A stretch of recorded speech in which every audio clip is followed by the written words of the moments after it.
India today, right now, is at a kibutz very close to the fence, and the tension here is palpably high. With me is a Jew of Indian origin, and I want to introduce you to Mr. Daniel.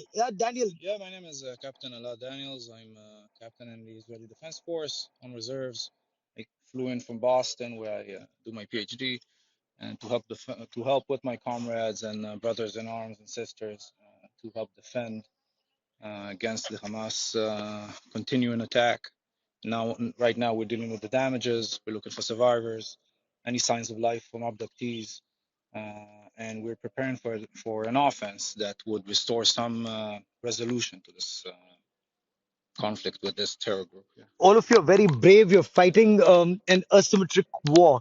Now, describe your enemy for me.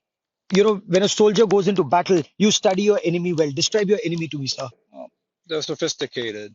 They lack morals completely. They position behind civilians. They change civilians to their posts, and they use psychological warfare against you in a way that could disable you or disorient you.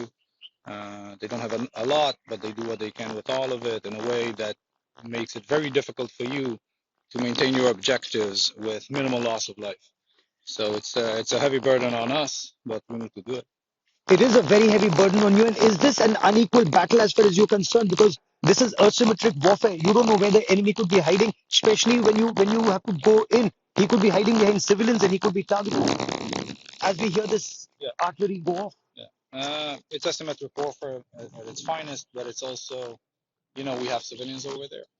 So we're waiting for our orders to go in and deal with those people, hopefully rescue some of them or all of them. And everybody here in my unit came from as far as the U.S., like myself. People came after years of being inactive because they're over 40, and everybody came. So this is basically a civilian army that is, stepping up and ready to do what needs to be done. Now you're a scholar soldier. You were doing your PhD Yeah, at Boston University. at Brandeis University near Boston. Yeah, but I'm a And professor too at Boston College and Brandeis University. Yeah, so I'm a scholar soldier, as you said it. It's not easy. You know more. You're more.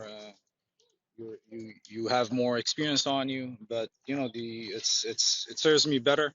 But and it's not an easy job. Uh, we are faced with very difficult choices here in Israel, and this is one of them. as a scholar soldier, and you have to know the lay of the land when you take on the enemy. A lot of soldiers are very, very young, perhaps some seeing combat for the first time. So, as a young team leader, as a young company commander, as a captain of this team, what's your order to your soldiers before you go in or before your army goes in? I mean, we know the terrain enough. We know this is our bread and butter. This is where we train. This is where we fight. This is where we defend Israeli civilians. But as we go in and we plan to go in, our first order of business is to maintain our objectives, is to disable the enemy at minimal loss of life as much as we can, and to achieve our objectives vis-a-vis the conquering of its territory and to disable it from conducting aggressive operations against us and our civilians. Now, when you talk of Hamas as an entity, it's not an organized army because if it was an organized army, if it were an organized army, it would be easy for you to defeat it given your military superiority. But how difficult is it to take on an enemy who may be hiding in a building, who may be hiding on rooftop and using anti-tank guided missiles to target your tanks, or shoulder-fired SAMs to target your Hectors? Yeah, so in a way, it's not organized as an army, mostly because they don't wear uniforms all the time, which makes it incredibly tricky for us to find them. But mostly, it makes it incredibly tricky for the Gazan population to survive this, right? If they intentionally hide behind or within their communities, they count on our ability to, or our unwillingness to injure civilians or kill civilians, and they use that against us.